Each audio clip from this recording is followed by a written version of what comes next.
Silo Marchegiani, Sanatorio Allende, Córdoba. Lesiones de codo, primera parte. Comenzamos esta primera parte hablando de anatomía, de las estructuras óseas, los ligamentos, las estructuras musculares y el tejido sinovial.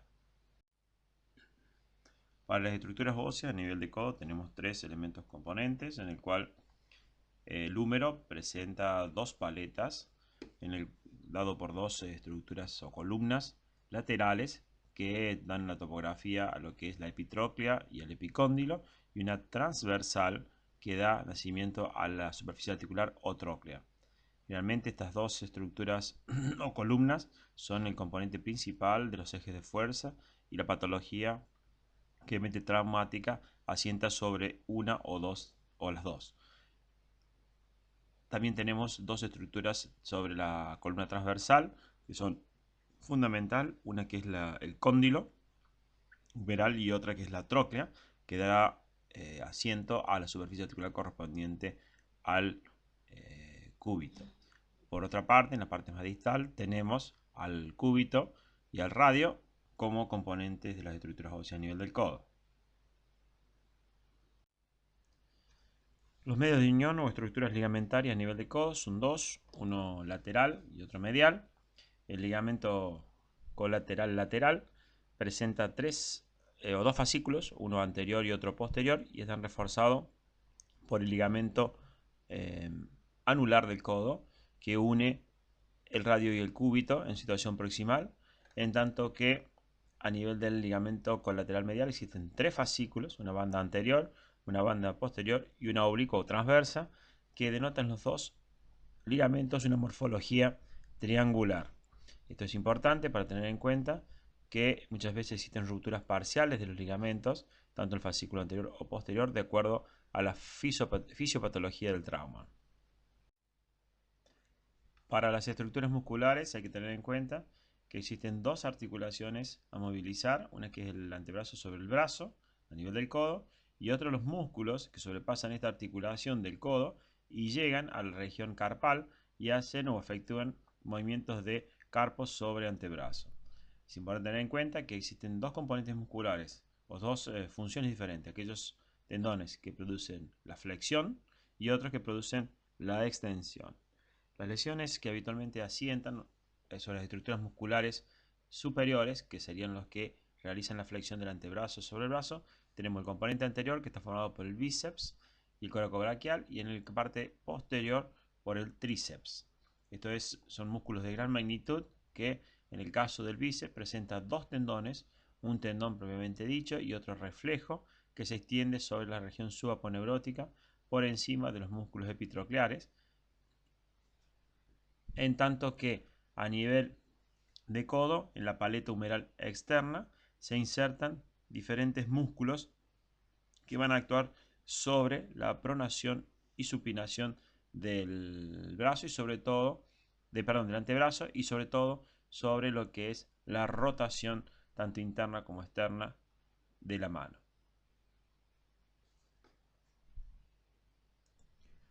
Comenzamos describiendo los diferentes componentes musculares que se insertan tanto a nivel epicondilio y epitroclear. Es importante tener en cuenta que existen tendones que van a actuar sobre la flexión o la extensión, y aquellos que van a actuar sobre la pronación o supinación del antebrazo.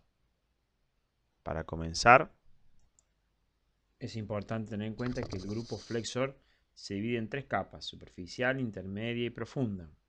La cara superficial se origina principalmente del tendón flexor común en la epitróclea, la mayoría son epitrocleares. El músculo superficial por excelencia es el pronador redondo o el primero de los músculos, el palmar mayor, el palmar menor y el cubital anterior. El palmar mayor termina a nivel de la base del segundo de carpiano, en tanto que el menor lo hace en la aponeurosis palmar. En la segunda capa está el flexor común de los dedos y posteriormente el flexor profundo de los dedos, y en la parte más inferior está el pronador cuadrado. El pronador cuadrado que está en la parte inferior. Nos falta el flexor largo del dedo gordo, que tiene una entidad propia y da justamente la posición más profunda en la porción proximal del codo. En el caso de los tendones extensores, lo mismo que en los flexores, estos músculos generalmente actúan en la flexión del codo, pero son extensores del antebrazo. Y existe también un componente superficial que está constituido por el supinador largo, el primer radial externo, el extensor de los dedos de la mano, el extensor propio del meñique y el cubital posterior.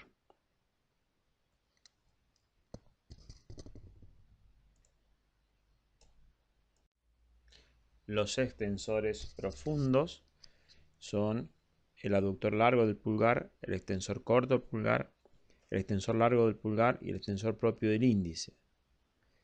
Este grupo no incluye, o sea, se puede incluir dentro de este grupo al supinador, pero tiene una posición mucho más profunda. Y el grupo más profundo es el del extensor del dedo índice en esta topografía.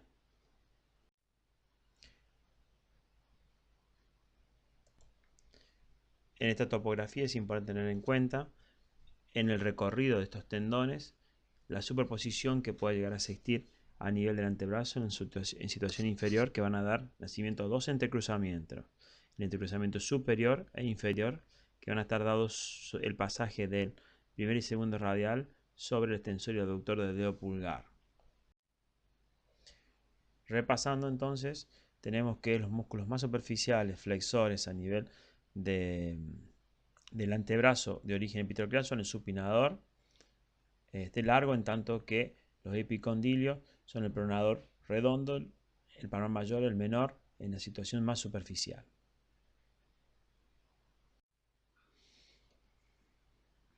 Desde el punto de vista óseo, es importante tener en cuenta el rol que cumple la radiología convencional y las diferentes incidencias que se deben obtener para la correcta evaluación. El frente y el perfil son las incidencias por sí características para realizar, en el cual se ven las paletas humerales, la tróquea, la superficie articular, la incidencia de frente y la incidencia de perfil perfectamente bien identificada en superposición a la apófisis cornoides de la articulación cóndilo-radial. Siempre tener en cuenta la estructura ósea, la grasa pretroclear y la densidad de partes blandas que existen por delante de la misma. Existen incidencias especiales, como es una oblicua, más o menos en unos 45 a 30 grados, para evaluar correctamente la incidencia que recién veíamos superpuesta, que es la que corresponde a la articulación cóndilo-radial, que de esta forma permite despejarla de una forma importante para que pueda ser correctamente evaluada. Dentro del abordaje de codo, generalmente el mismo puede ser a nivel anterior o posterior. En el nivel anterior siempre el paciente está en situación de hiperextensión y podemos abordar lo que es los músculos epicondilios o epitrocleares, en tanto que en los accesos posteriores para los canales paraolecraneanos o el tríceps lo hago habitualmente con el codo en flexión en 90 grados para mejor abordaje de las diferentes estructuras anatómicas que en este lugar pueden llegar a ser el asiento de patología. En un corte ecográfico axial vemos las estructuras musculares más superficiales y vasculonerviosas también en el margen derecho, en tanto que en la parte más profunda vemos la paleta humeral. En un corte bien anterior podemos identificar las estructuras que van a dar nacimiento a la paleta humeral, que tiene dos componentes, la parte cortical y la parte condral, que es más hipoecogénica, las estructuras vasculares, los músculos epitrocleares y los músculos epicondilios.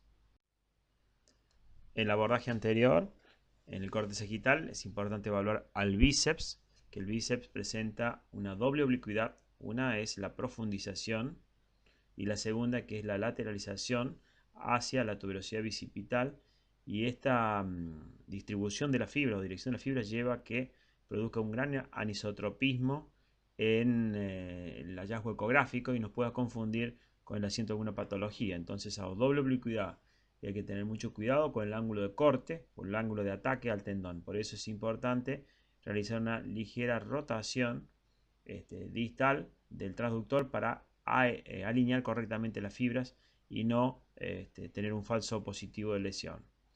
el tendón es poco vascularizado y muchas veces es muy difícil de ver lesiones, sobre todo en la transición músculo-tendinosa, si no nos acompañamos de algún foco hemorrágico como contraste en esta topografía. A nivel epicondilio y epitroclear se observan las inserciones de los diferentes tendones y las estructuras anatómicas que ya hemos descrito. A nivel epicondilio, todos los músculos que habitualmente asientan sobre la rotación del antebrazo, y a nivel epitroclear, como podemos ver en el esquema, la distribución que existe de las fibras musculares en la inserción y cómo nos queda dibujado la epitróclea en la parte profunda. Entonces tenemos la distribución de las fibras en los diferentes lugares. Vemos la situación anterior para el bíceps, en el margen superior derecho, en el margen inferior izquierdo se observa la inserción del tríceps, y en los dos extremos laterales cómo se observa la inserción de los músculos epicondilios y epitrocleares. La superposición de las imágenes para que con resonancia magnética puedan evaluar la topografía donde se están realizando los cortes ecográficos.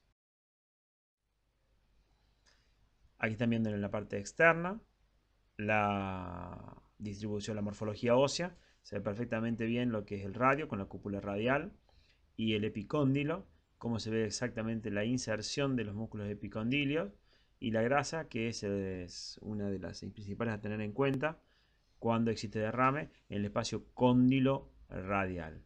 Es interesante también evaluar que en esta topografía se encuentra el ligamento colateral lateral con sus dos fascículos, anterior y el posterior. Generalmente el que más se compromete es el anterior.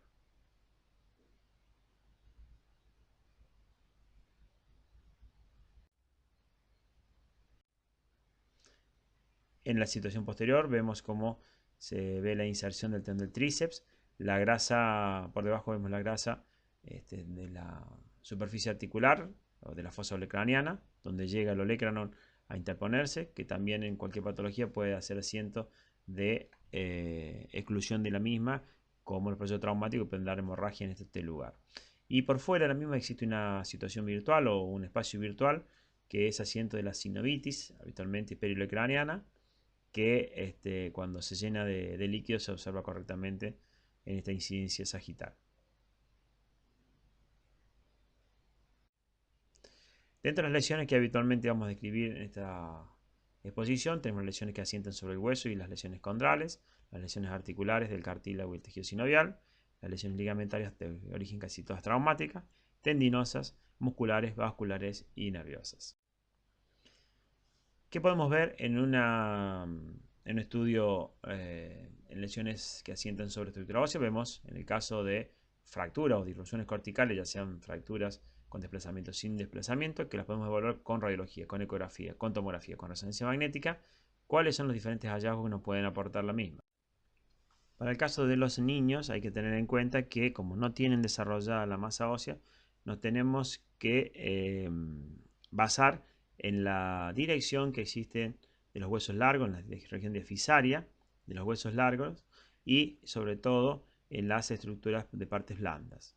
En el caso de los niños, cuando uno piensa que existe una lesión a nivel de la paleta humeral, generalmente trazamos una línea que va sobre el borde anterior del húmero y la relacionamos con una línea paralela que pasa por sobre el borde anterior del capitelium, y esta línea habitualmente la podemos comparar con el lado lateral, contralateral si tenemos dudas, y en su defecto podemos también evaluar que la misma pasa por el tercio posterior del capitelium, en tanto que cuando existe una fractura el capitelium se desplaza en situación posterior, y de ese desplazamiento nos va a dar que el borde anterior del cúbito termine en el tercio anterior del capitelium.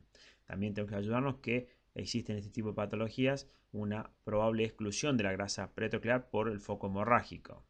Para las lesiones que asientan sobre todo a nivel del radio, generalmente evaluamos la dirección que existe de la diáfisis del radio hacia el capitelium, que tiene que estar correctamente alineado, o en su defecto, para el cúbito, ver el borde anterior del húmero, que existe una correcta armonía con respecto al borde anterior del cúbito, pasando por lo que sería la apófisis coronoides. Aquí tenemos algunos ejemplos de lesiones de origen evolutivo. Hay que tener en cuenta que existen muchas variantes anatómicas, entre ellas la posibilidad de tener huesos sesamoideos, como el caso de este paciente que presenta un fragmento óseo corticalizado, lo cual habla que una lesión evolutiva o en su defecto de un sesamoideo, que les aconsejo que habitualmente busquen la bibliografía a ver si existen en todas las articulaciones sesamoideos que nos pueden confundir con fracturas evolutivas. Hay que identificar que hay lesiones que no son sesamoideos y que son avulsiones, generalmente en los niños, de origen epitroclear o epicondilio, que por su topografía generalmente lo hacen en los lugares más débiles, que es el cartílago de crecimiento. En este caso es una avulsión epitroclear que presenta dos componentes, el núcleo de osificación propiamente dicho y ese pequeño fragmento óseo avulsionado. Y si pueden ver, en la incidencia de perfil existe una ligera exclusión de la grasa pretroclear. Para aquellos casos en el cual uno no tenga dudas, puede hacer un estudio comparativo para evaluar la morfología del lado contralateral. Existen avulsiones epitrocleares evolutivas, como en este caso, en el cual ya queda instalada la deformidad de la epitróclea con un borde corticalizado evolutivo que nos denota una lesión evolutiva.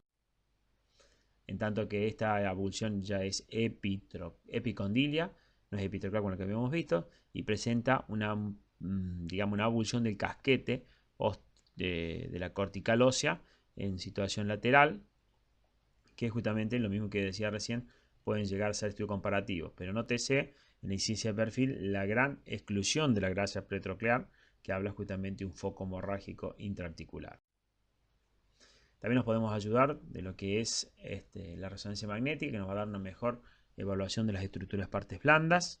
En la incidencia superior ven la placa radiográfica que veíamos anteriormente y cómo la resonancia magnética nos evalúa la avulsión de del epicóndilo, el edema subcondral que es escaso, que compromete generalmente lo que es el ligamento colateral lateral y a su vez en las fibras profundas de los músculos epicondilios.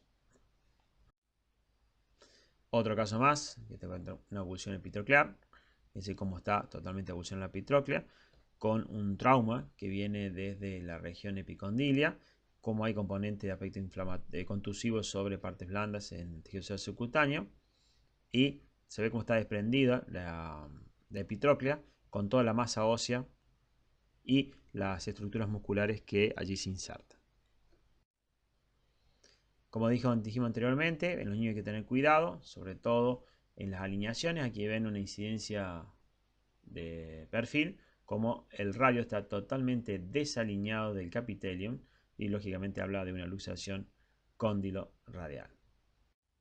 Esta imagen se puede ver por ecografía. Si comparamos el lado derecho con el lado izquierdo, en el lado derecho vemos que la cúpula radial se alinea con el cóndilo humeral, en tanto que del lado izquierdo están totalmente desalineadas.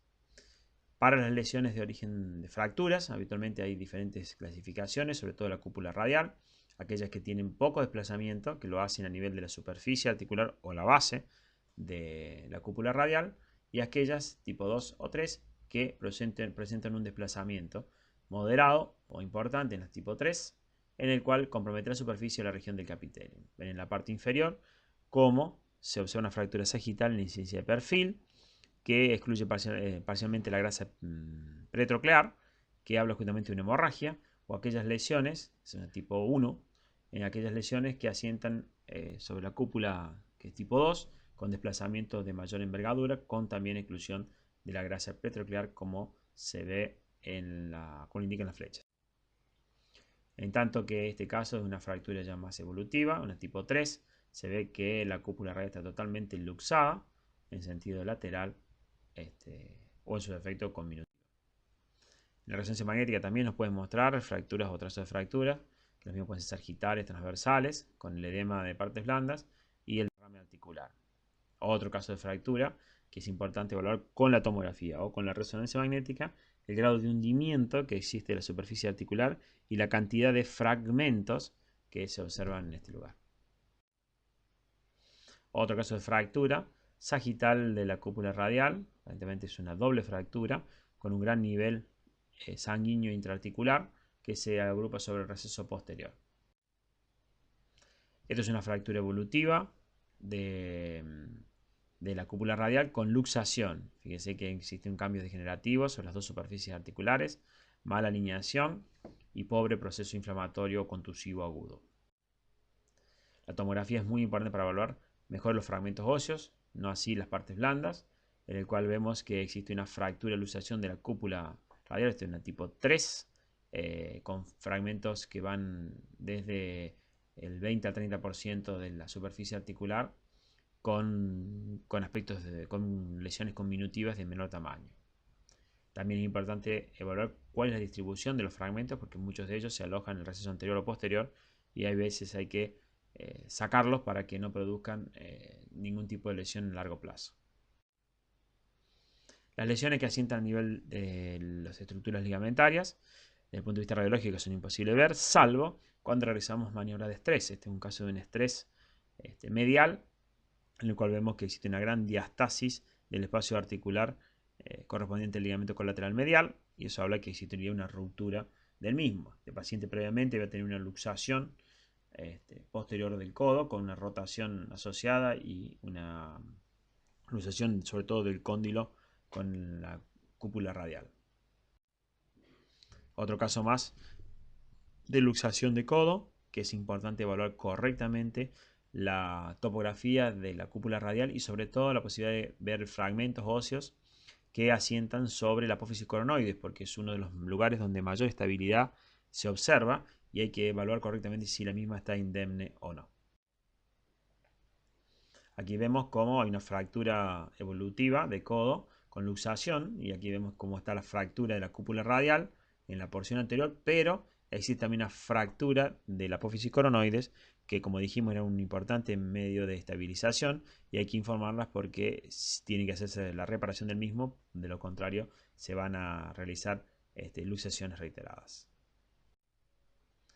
Otro caso más de una luxación de codo con el fragmento óseo correspondiente a la apófisis coronoides y la imagen de resonancia magnética, como se ve el foco contusivo y el pobre desplazamiento de esa apófisis coronoide.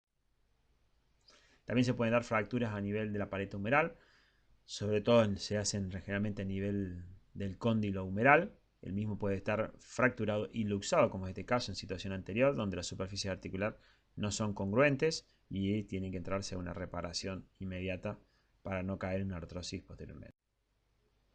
Otro caso más de fractura, doble fractura a nivel del cóndilo y de la cúpula radial. Para las lesiones ligamentarias, generalmente la resonancia magnética es importante evaluarla.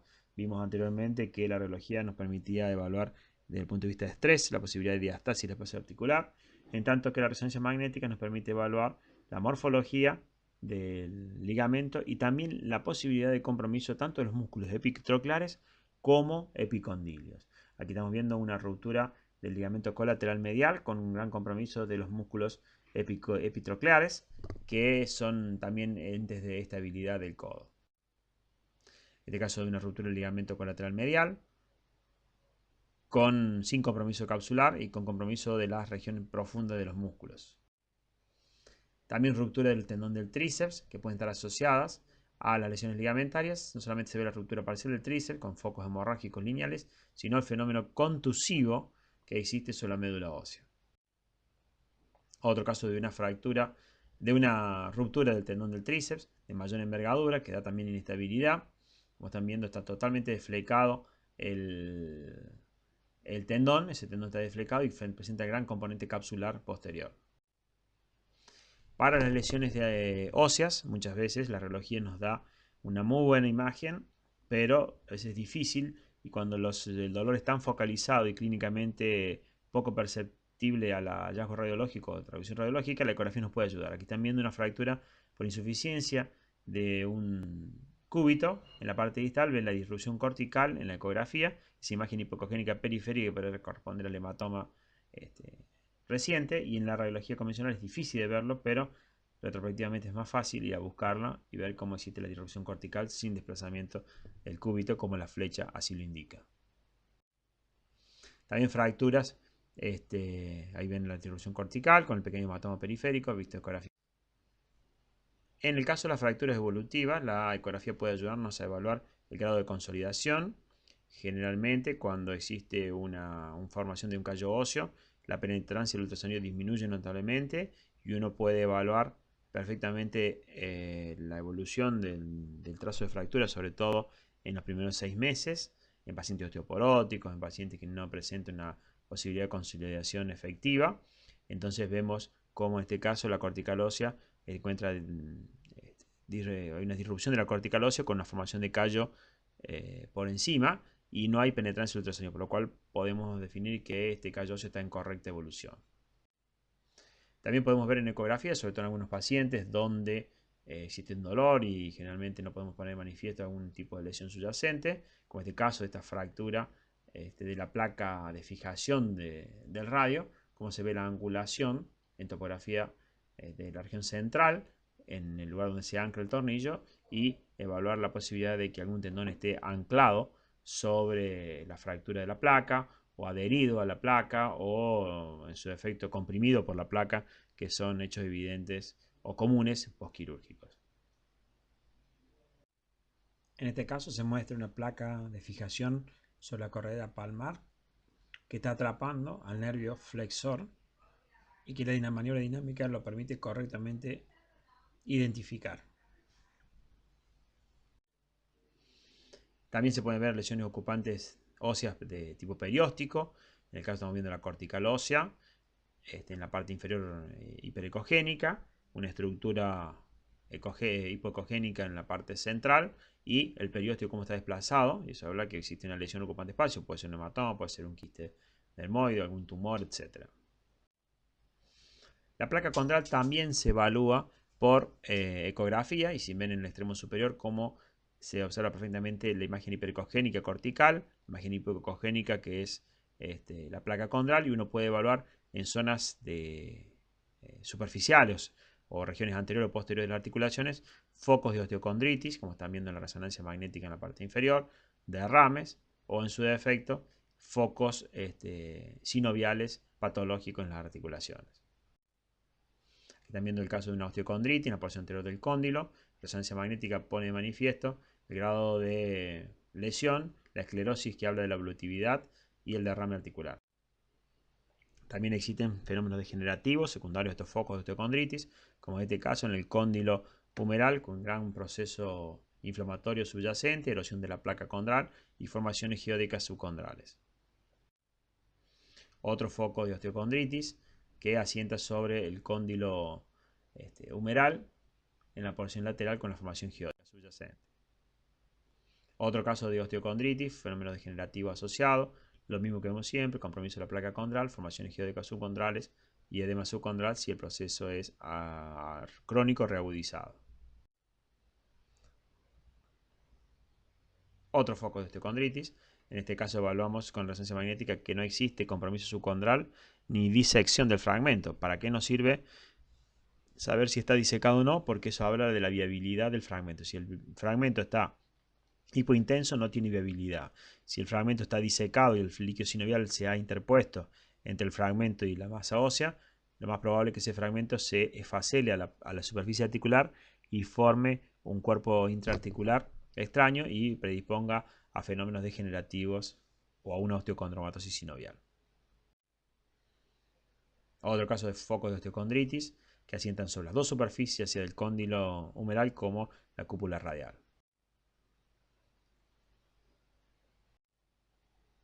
Estos fragmentos habitualmente pueden agruparse y dar lo que es la osteocondromatosis sinovial, que puede ser primaria o secundaria. Es primaria cuando tiene un origen sinovial, de la formación de los fragmentos osteocondrales, y no hay ningún tipo de compromiso articular de la superficie, en tanto que la secundaria existen compromisos degenerativos asociados que facelan la placa condral a la superficie articular y allí se empiezan a formar cuerpos libres. Vemos en esta placa radiográfica en la parte anterior un cuerpo libre osteocondral y en la resonancia magnética en la parte anteroinferior. También en este otro paciente, generalmente estos fragmentos se agrupan o se agolpan en los lugares de mayor movilidad que pueden llegar a tener, como son la fosa olecraniana o en su defecto en el receso anterior. Pero es importante tener en cuenta que estos fragmentos habitualmente llevan un proceso degenerativo asociado y como pueden ver existe un fenómeno degenerativo sobre el extremo distal del olecranon y la cavidad glenoidea está totalmente aumentada de tamaño y muchas veces se llega a la perforación de la misma. Para el abordaje quirúrgico es importante evaluar cuál es la morfología de la fosa olecraniana y la posibilidad de realizar un abordaje anterior y retirar los fragmentos osteocondrales desde la parte anterior, o en su defecto, hacer un abordaje posterior y retirar los fragmentos de la parte anterior a través de este abordaje transóseo o a través de la fosa olecraniana. Cuando los fragmentos son más chiquitos y son menos aglutinados, como es este caso de un múltiple fragmentos chiquititos y aglutinados, tanto en el receso anterior como posterior, la tomografía computada cumple un papel importante porque evalúa mejor la densidad ósea cuando están más consolidados y la morfología de la cavidad glenoidea, como decíamos recién, y también la posibilidad de fenómenos degenerativos asociados sobre la superficie cortical. En la resonancia magnética vemos también otro caso de osteocondratomatosis sinovial, tanto en el receso anterior como posterior, y ven que ya existe casi una perforación total del fondo de la fosa olecraniana, que va a hacer casi la comunicación muy fácil de las dos superficies, tanto el receso anterior como el receso posterior. Lesiones de codo, segunda parte, Silomarchigianis, anatoresión de codo. Comenzamos con la patología de origen ligamentario, que habitualmente es asiento de patología traumática y se asocia a lesiones tanto a nivel de la inserción de los músculos epicondilios como epicondiliares. Repasamos, tenemos que el ligamento colateral medial presenta 3 fascículos, una banda posterior, una anterior y un ligamento o banda transversal, en tanto que el ligamento colateral lateral presenta 2 bandas, una anterior y otra posterior, y está reforzado por el ligamento anular que une la articulación entre el radio y el cúbito en la porción superior. Todas las lesiones traumáticas habitualmente pueden llegar a ser evaluadas, sobre todo la indemnidad ligamentaria, con maniobras de estrés, lo mismo que pasa en tobillo o en otras articulaciones, en el cual vemos que la gran diastasia o desviación en valgo que existe a nivel del codo lleva a que podría haber una ruptura del ligamento colateral medial, producto de haber tenido esta luxación de codo con un gran componente rotacional o de pronación del radio que está totalmente luxado en sentido lateral. La ecografía nos puede ayudar para evaluar este tipo de lesiones. En este caso estamos viendo una ruptura del ligamento colateral con compromiso capsular y desinserción parcial de los músculos tanto epicondilios como epitrocleares. Los ligamentos colaterales pueden romperse parcialmente y es importante evaluar la posibilidad de ver asociaciones con los tendones tanto epicondilios como epitrocleares. Aquí están viendo en un ligamento colateral medial una ruptura del ligamento con pobre compromiso capsular y también mínimos cambios de intensidad de la señal a nivel de la inserción de los músculos epitrocleares. Aquí estamos viendo una secuela de una resonancia magnética, una secuela de luxación y el fenómeno contusivo que se observa sobre el cóndilo humeral, que es un signo indirecto de ruptura. También vemos en la parte posterior compromiso del tendón del músculo tríceps secundario a esta luxación. En la secuencia de T2 vemos, aparte de la contusión que veíamos anteriormente, una ruptura del ligamento colateral medial y el compromiso capsular y de la inserción de los músculos epitrocleares. Gran con fenómeno contusivo también de partes blandas sobre los músculos epicondilios y del tejido celular subcutáneo. En tanto que este otro paciente de mayor evolutividad presenta una ruptura del ligamento colateral lateral y la desinserción de los músculos epicondilios, que vemos que existe un compromiso capsular con pasaje de líquido extraarticular. La ruptura capsular es importante también de hacer mención. En caso vemos una ruptura capsular del anterior con ruptura del tendón del bíceps asociada, o también se pueden ver lesiones del tríceps asociadas. En este caso van viendo una ruptura del ligamento colateral lateral, compromiso del bíceps, compromiso de la inserción de los músculos epicondilios. A veces es difícil obtener las incidencias correctas debido a que los pacientes presentan yeso y no podemos tener un codo en extensión. Hay que hacerlo como podemos hacerlo con pacientes muy doloridos en el resonador. Otro caso más de ruptura del ligamento colateral medial con compromiso de los músculos epitrocleares y gran fenómeno contusivo de partes blandas. Otra ruptura capsular anterior con compromiso de la porción larga del bíceps, perdón, con el tendón del bíceps, ruptura del tendón del bíceps asociada. Esta es una lesión del ligamento colateral lateral con compromiso de la inserción de los músculos epicondilios, compromiso capsular anterior, lateral, con gran distensión y foco hemorrágico en su interior.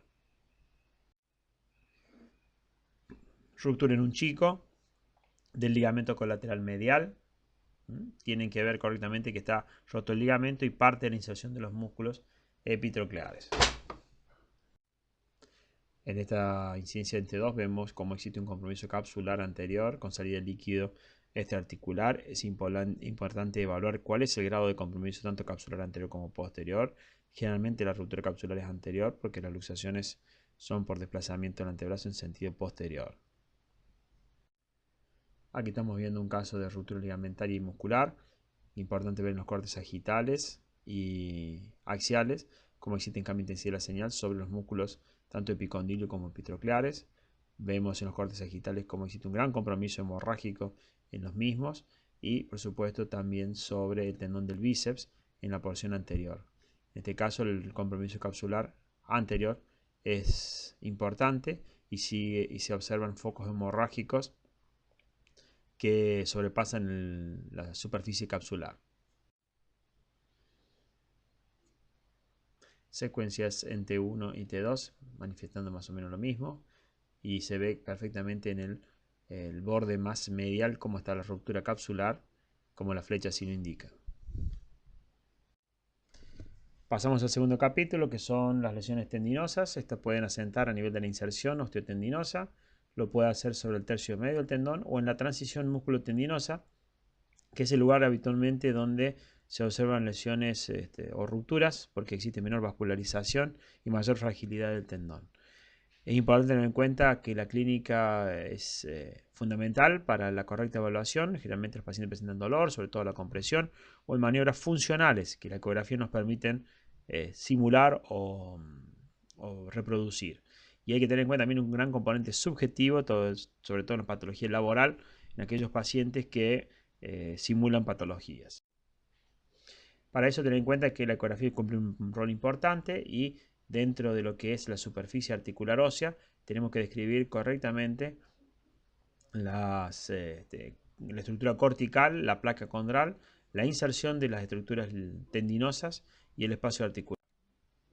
Aquí estamos viendo diferentes visualizaciones del codo en la parte posterior, en la parte epicondilia, en la parte epitroclear y en la parte anterior, en diferentes situaciones que nos permiten evaluar las estructuras tendinosas, las estructuras de partes blandas, grasa y espacio articular. Hay un reproducido encima del hallazgo ecográfico la superficie ósea para poder identificar el lugar donde estamos ubicados, tanto a nivel epicondilio como epitroclear.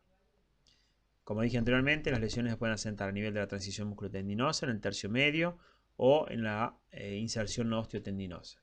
Aquí vemos que si la patología asienta generalmente a nivel del lugar más crítico, de menor vascularización, que es la porción musculotendinosa, habitualmente esa ruptura lleva a que justamente se produzca un gran foco hemorrágico y que la retracción de las fibras musculares dejen como si fuera un badajo de campana a la estructura muscular y hablamos de que hay una ruptura importante de las fibras en su totalidad y como podemos ver que existe una gran retracción proximal del músculo, el componente hemorrágico que vemos en situación medial y el tendón retraído.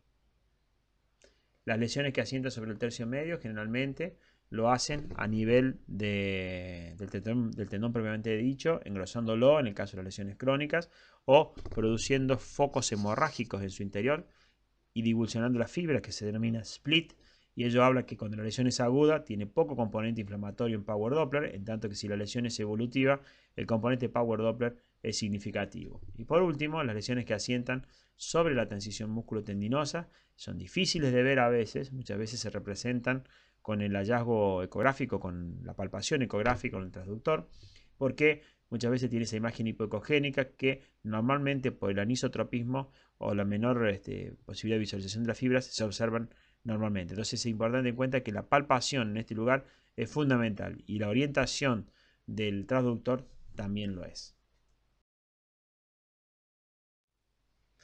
En el caso de las lesiones evolutivas, muchas veces podemos ver pequeñas calcificaciones a nivel de epitroquial o epicondilio y habitualmente vemos, en el caso de la epicondilitis o la epitrocleitis, cambios de la ecogenicidad, en este caso de la epitroclea, cambio de ecogenicidad, irregularidad cortical o fragmentación cortical, discontinuidad tendinosa en el caso de ruptura, derrame o la ruptura capsular. Esto es típico de las lesiones que asientan los golfistas, que debido a la gran contracción que existe el cubital anterior, lleva a que produzca una periostitis. En la traducción ecográfica la pueden ver simulada sobre la placa radiográfica la imagen hipocogénica y la extensión.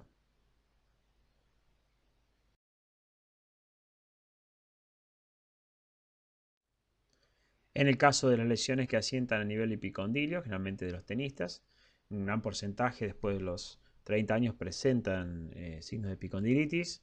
Generalmente la ruptura se puede producir en forma parcial o total y habla justamente de lesiones de tipo evolutiva. El tendón más afectado generalmente es el segundo radial externo y en menor medida el extensor común y primer radial externo. Esto es importante tener en cuenta que se asocian a rupturas ligamentarias del ligamento colateral lateral, como están viendo en este caso, rupturas parciales de la inserción de los músculos tanto epicondilio superficiales como más profundos, y es importante evaluar o correlacionar con los hallazgos ecográficos. Si ven, la correlación ecográfica con la resonancia magnética es un poco más sensible, digamos así, la resonancia magnética, pero es mucho más fácil para realizar y en mejor traducción clínica la ecografía. Otro caso más de epicondilitis, en este caso hay una ruptura parcial del tendón, la están viendo en la inserción, que esos cambios de intensidad de la señal en forma de focos hemorrágicos o split dentro del tendón. En el caso superior se observa lo mismo que están viendo, rupturas de las fibras de menor intensidad que en el caso inferior, a nivel epicondilio. Ecográficamente, lo mismo que veían en la simulación ecográfica con la resonancia magnética, la imagen hipocogénica característica, la lesión produce dolor a la compresión del transductor y es importante evaluar el derrame cóndilo radial, la indemnidad o no de la cápsula o del ligamento colateral lateral y la ruptura parcial o total de las inserciones de las fibras osteotendinosas.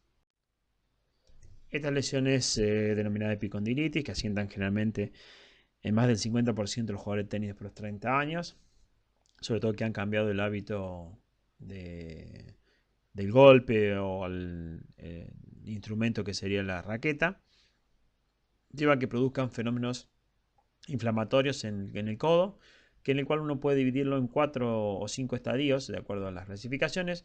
La más utilizada generalmente pasa por un estadio inflamatorio en un primer periodo, en un segundo periodo comienza de una degeneración angiofibroblástica, generalmente se caracteriza por un proceso de mayor evolutividad, con mayor proceso de mucopolisacáridos dentro del tendón, la ruptura posteriormente de la cápsula articular y sobre todo la ruptura del tendón, y por último empiezan los fenómenos de inflamatorios periósticos o la periostitis calcificante que llevan a que son fenómenos degenerativos evolutivos. En este caso están viendo un estadio 12 de degeneración fibroangioblástica, ruptura parcial del tendón con una evolutividad que generalmente lleva varios meses y no vemos gran ruptura total todavía del tendón, pero probablemente la progresión va a hacer que se siga produciendo un fenómeno de ruptura.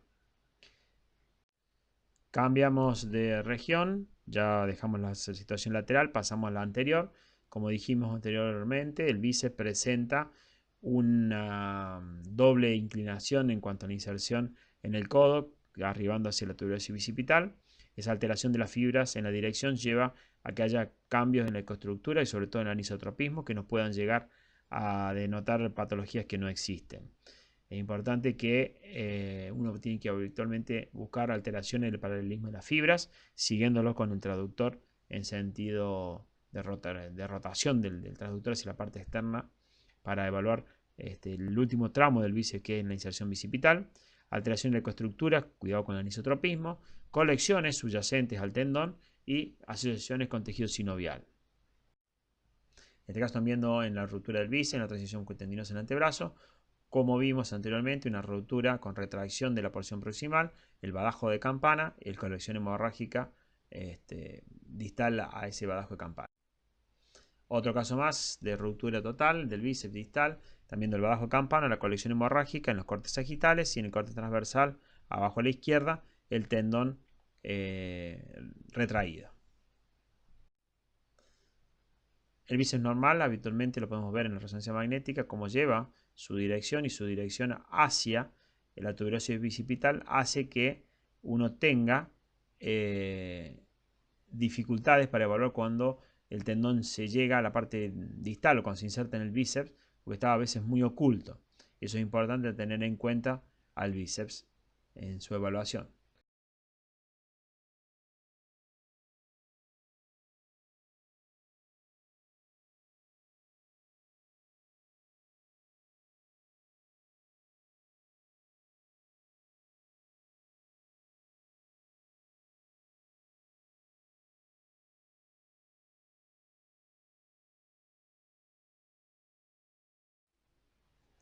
Aquí estamos viendo en el cine, resonancia magnética, una imagen en el cual en la porción distal existe una ruptura del tendón del bíceps en comparación al estudio precedente en el cual el tendón se veía correctamente insertado. Aquí se ve con una disrupción y una colección que se extiende en sentido proximal en torno al tendón del bíceps. Esto es una ruptura de un alto porcentaje de fibras, probablemente total del tendón del bíceps distal.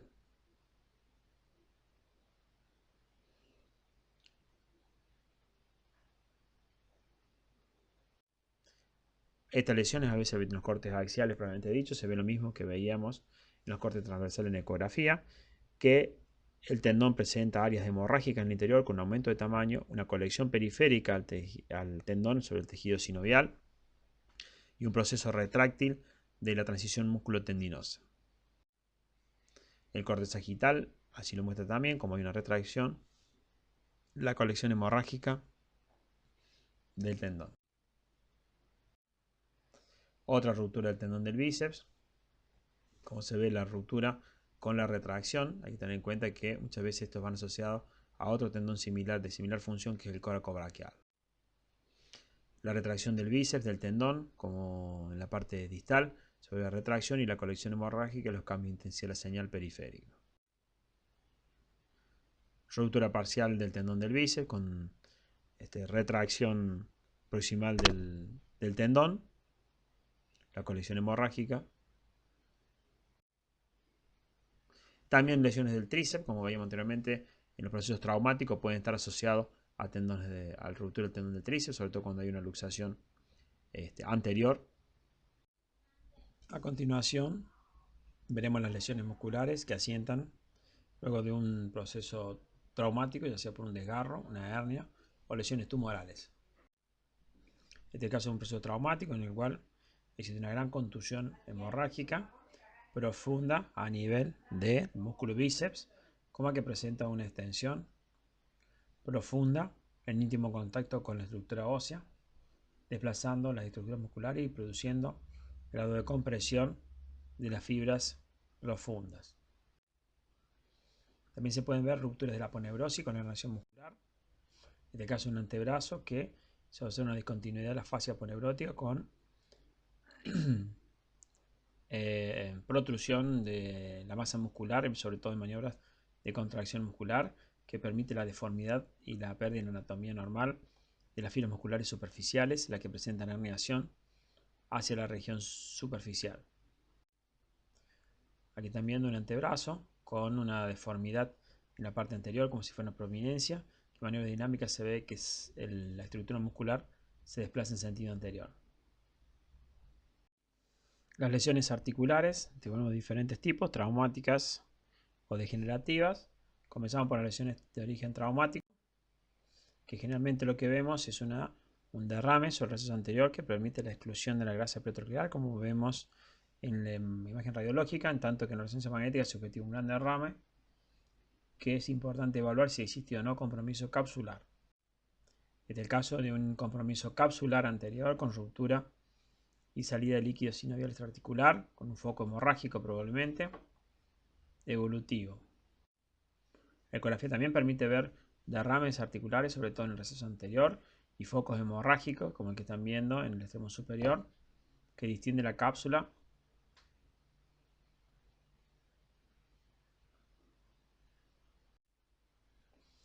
Este es el hallazgo de un trauma, que generalmente es muy importante evaluar la grasa pretroclear, tanto en los chicos como en los adultos. En el caso de los niños, habitualmente es importante para ver sobre todo lo que es la pronación dolorosa o probables epifisiolisis o fracturas de la paleta humeral, ver que existe una exclusión de la grasa pretroclear en estudio comparativo, como ven en el margen superior, en tanto que en el margen inferior ven también derrame articular secundario a una fractura tipo 2 de la cúpula radial del lado izquierdo y tipo 1 del lado derecho. Dentro de las lesiones secundarias, la osteocondromatosis sinovial o la formación de cuerpos libres interarticulares puede ser una alternativa difícil de diagnosticar, sobre todo cuando las mismas no están calcificados y no se observan en las imágenes radiológicas. La osteocondromatosis sinovial puede ser primaria por origen sinovial o eventualmente secundaria por esfacelación de la placa condral o procesos degenerativos asociados. Esto lleva a que haya un derrame articular con cuerpos libres, tanto el receso anterior como posterior, que pueden o no distender la cápsula articular. En la imagen tomográfica ven fragmentos radiodensos secundarios a los cuerpos trocandrales, y en la imagen resonancia magnética ven el fragmento osteocondral ubicado en el receso anterior. También se pueden ver procesos de origen inflamatorio sinovial, extraarticular, como en este caso de una sinovitis parolecraniana, que se extiende preferentemente a nivel de región parolecraniana externa, con un proceso de aspecto inflamatorio periférico, que se ve en los cortes sagitales, como veíamos, y en el corte axial. La sinovitis más frecuente se observa a nivel extraarticular en la bursa periolecraniana, que, como observamos en el extremo superior, diseca o divulsiona el espacio subaponeurótico, y vemos una imagen líquida con marcada hiperlocalización en Power Doppler e imágenes de hipertrofia de vellosidades sinoviales. La imagen radiológica es difícil de evaluar, por lo cual la ecografía pasa a tener un papel preponderante en el diagnóstico. La resonancia también puede ser evaluada correctamente y vemos grandes formaciones de líquido con hiperintensidad de un proceso inflamatorio periférico. En el extremo ecográfico superior se observan las pequeñas imágenes nodulares que simulan imágenes de pseudo hipertrofia de vellosidades sinoviales. Las mismas presentan marcada hipervascularización en Power Doppler. Dentro de las lesiones tumorales existen las de origen neurogénico, que asientan sobre el trayecto de estructuras nerviosas en la parte posterior, el nervio radial posterior y externo sobre el nervio radial, y anterior e interna puede ser el nervio cubital o en el antebrazo en la región anterior del nervio mediano. Como podemos ver, una imagen nodular generalmente produce dolor a la compresión, caracterizada por imagen hipoecogénica que puede tener hipervascularización en Power Doppler, y en la imagen por resonancia magnética vemos cómo realza luego de la inyección de gadolinium. Otra imagen neurolinfoma del mediano en la región anterior del antebrazo con hipervascularización en Power Doppler. Otra lesión del nervio mediano que realza luego la inyección de gadolinium. Y otra lesión también del nervio mediano que realza la inyección de gadolinium en la región interna del antebrazo. Otro tumor que puede llegar a sentar es el sinoviosarcoma, que presenta la característica de ser generalmente calcificado, gran distensión capsular, gran hipervascularización Power Doppler, como ven en el extremo inferior de la ecografía, y en el extremo superior se ve en resonancia magnética una imagen ligeramente isointensa en T1 y hiperintensa en T2, con imágenes de calcificación en su interior. Presenta una marcada realce en la inyección de gadolinium y generalmente se encuentra entre las estructuras miotendinosas.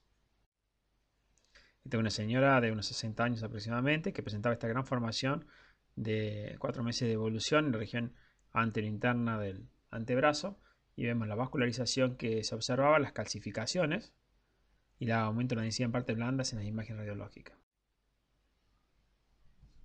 Un tumor benigno que es fácil de diagnóstico, sobre todo para resonancia magnética en secuencias especializadas, es el lipoma, como el que estamos viendo aquí, marcadamente hiperintenso en T1, que se satura totalmente en las secuencias de FATSAT T1 y T2, observándose un gran desplazamiento y un fenómeno expansivo sobre el paquete vasculonervioso y las estructuras musculares a nivel de la región anterior del codo. Dentro de las lesiones vasculonerviosas es importante tener en cuenta que el nervio radial inerva la región posterior del antebrazo y con ello las lesiones que asientan sobre el mismo van a imposibilitar la hiperextensión, en tanto que en la región anterior influye sobre todo en la región interna del cubital y el nervio mediano, y hay que evaluar generalmente la posibilidad de atrapamientos o lesiones que pueden afectar distalmente las estructuras musculares. En el esquema vemos el trayecto del nervio mediano en topografía paralelocraneana sobre el canal epitrócleo-craneano y se puede evaluar en los cortes axiales la diferente asimetría que existe de uno y otro y nos permite evaluar desde el punto de vista comparativo no solamente su morfología, sino también la extensión de la lesión. Estudio ecográfico en el cual se observa en todo su trayecto el nervio de estructura conservada, en tanto que es importante realizar maniobras de flexión para evaluar correctamente la posibilidad de atrapamientos y con ello el déficit neurológico distal, que generalmente se produce a nivel del codo. En la resonancia también se pueden evaluar el tipo de patologías, se ve en el nervio engrosado con su defecto adelgazado con marcada discontinuidad y proceso inflamatorio periférico, que pueden denotar justamente el atrapamiento por el ligamento de la banda colateral. En el caso de las lesiones traumáticas de los nervios es importante tener en cuenta la continuidad de los mismos, sobre todo en heridas cortantes, donde uno puede visualizar neuromas de amputación cuando son lesiones evolutivas o cuando lesiones agudas, saber la topografía y el afrontamiento de los cabos, lo mismo que un tendón. En este caso estamos viendo un tendón en el extremo superior, eso en el margen derecho, totalmente engrosado, en tanto que en el extremo inferior, sobre el margen izquierdo, se observa una discontinuidad con un remanente muy disminuido de tamaño justamente secundario a una lesión evolutiva de tipo cortante del nervio. El nervio radial puede tener lesiones tanto de origen traumático como compresivo, pero la más frecuente es del nervio radial, es de tipo traumático en el canal de torsión en el húmero, que a veces puede estar comprimido por la colocación de placas o engrosamientos focalizados. En el caso de un paciente que estuvo operado por una fractura de húmero y vemos el nervio totalmente engrosado a la salida del canal de torsión. O en su defecto lo puede hacer más abajo, en la bifurcación del nervio interóseo anterior y posterior. Otros lugares que habitualmente suelen ser de atrapamiento, sobre todo es en la rama del nervio radial, en topografía de la arcada de Froese, del interóseo posterior, que justamente inerva toda la región posterior del antebrazo y que en la arcada generalmente es lugar de compresión. Hay que tratar de seguirlo al nervio, sobre todo en la bifurcación, cuando llega al margen externo hacia el borde radial, y poder visualizar la continuidad del mismo y sobre todo el tamaño del nervio. Aquí vemos una diferencia significativa de tamaño de un antebrazo con respecto al otro, siendo el lado izquierdo notablemente atrófico. Y vemos un nervio del lado izquierdo totalmente engrosado, en tanto que el lado derecho es notablemente reducido de tamaño en incidencia comparativa. Habla de que hay un neuroma de amputación en esta topografía que es la arcada de Froese. Nótese que por encima van las estructuras musculares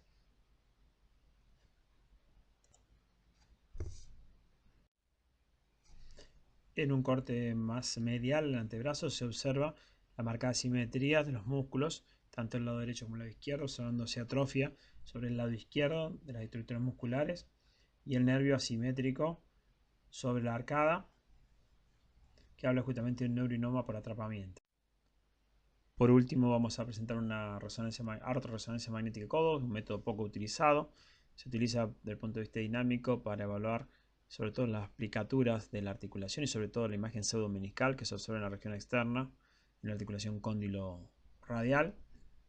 Consiste en la inyección articular de más o menos aproximadamente 3 centímetros cúbicos y vemos la distribución del mismo y nos permite correctamente evaluar en los cortes por IRM, la placa condral, la indemnidad cortical y la posibilidad de las presencias de plicas articulares.